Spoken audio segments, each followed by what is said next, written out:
Now, Russian Foreign Minister Sergei Lavrov fears the US Defense Department may actually now be ignoring Barack Obama's orders and following its own agenda in Syria.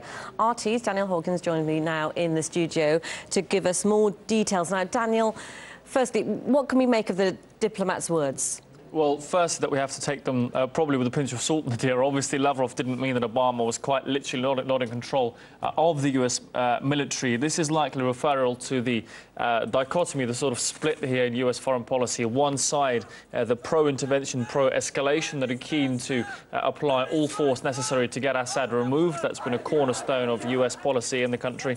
And those that are more open to negotiation, to discussion and to some sort of compromise, as Obama was keen to do with President Putin in China. That's Lavrov has said that was the case. There has been a rise in rhetoric, and that's or in aggression rather. That's not only, of course, in the fighting on the ground in Aleppo, but also in verbal infighting at the Security Council meeting. Russia says. Lavrov said Russia doesn't give up on the deal. There is still hope here, but there have been drastic escalations. Let's just take a look at this latest footage from the UN Security Council meeting.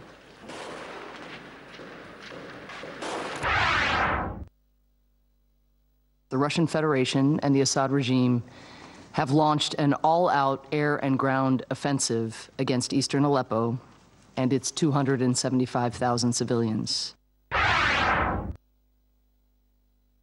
The main force in eastern Aleppo is Jabhat al-Nusra. They have around 2,000 fighters. The US has essentially acknowledged its inability to influence the armed groups it backs and to honestly comply with the ceasefire terms. Firstly, they did not separate moderate groups from terrorists and mark them out respectively on the ground. This gives the impression that the main goal is to preserve the fighting potential of the Syrian government's enemies.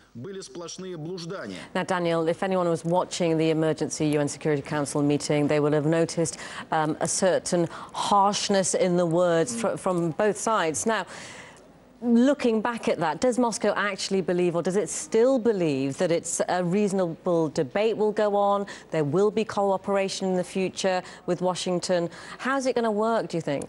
Well, as Foreign Minister Lavrov said, not all hope is lost. There is still optimism for a deal, but the key thing that's missing so far from any talks is trust here on both sides. That's absolutely clear. There's accusations by the Russians of the US targeting ISIL. That is, of course, a common uniting factor, uniting enemy among all the coalition, the Russians and Damascus. But they've said that they're not targeting al-Nusra, which is the other major terrorist group blacklisted by the UN. The Russians have previously even accused, as we heard, Ambassador Turkin stating that the US is tacitly even supporting al-Nusra through weapons drops and through, well, not targeting them sufficiently. The other two key things that have got in the way recently, in particular, of these negotiations, I'll show you on this map. Two incidents that have taken place just in the last 10 days, fortnight or so. The first one took place in eastern Syria, in Deir ez-Zor, just around 10 days ago. Now, US coalition aircraft launched a number of airstrikes in that area.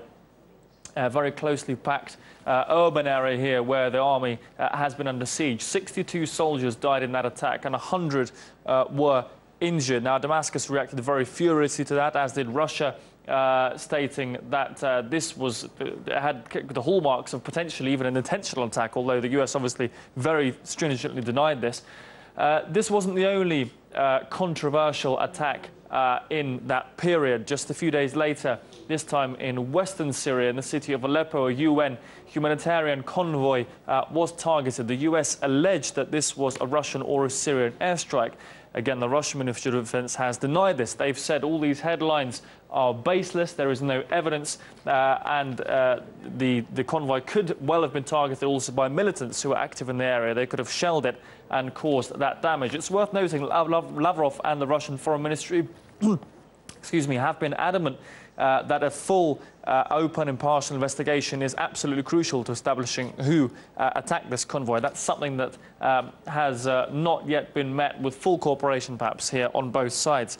The opposition is another obstacle here. Lavrov has said that the Syrian opposition is actually sabotaging the talks. He said as soon as there is an agreement for a truce or a ceasefire or a treaty, the opposition simply break it by launching an offensive or by refusing to cooperate with the terms, meaning any long-term ceasefire is useless.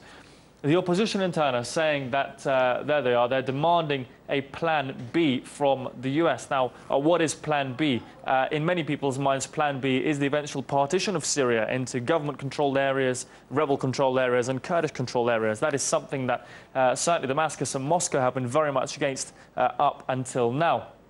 So, as you said earlier, Nadira, certainly a lot of harsh rhetoric flying on both sides, especially in that Security Council meeting. Lavrov stating actually the whole meeting was a distraction from that incident we spoke about earlier in Deir ez-Zor. So all sides really trying to score some political points here and keen to prove that they have a monopoly on truth, so to speak, and that will really have to be dealt with if there's any sort of compromise forthcoming.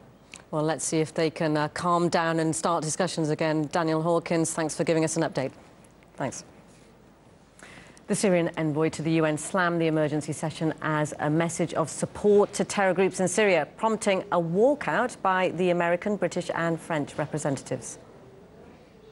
We believe that those countries who called for this urgent meeting are sending a message to al-Nusra and other terrorist groups that the support and political cover will be sustained and handled, and also that the weapon of terrorism to put pressure on the Syrian government and its allies doesn't lose its effectiveness.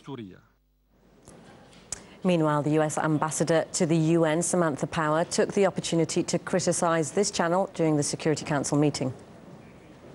A one-sided cessation of hostilities cannot hold. You cannot carry out a massive military offensive and say you are for peace. That might work on Russia today, but it doesn't work when the world has reams of evidence proving exactly what Russia is doing. I think she doesn't like Russia today because they report the news that the so-called mainstream media in the United States, which are essentially stenographers for the White House and the State Department, don't cover. And as far as her accusing the Russians and saying you can't be for peace as long as you support, what, the government that's defending its own territory? How much can you be for peace, human rights, and democracy if you're supporting jihadist terrorists that cut people's heads off?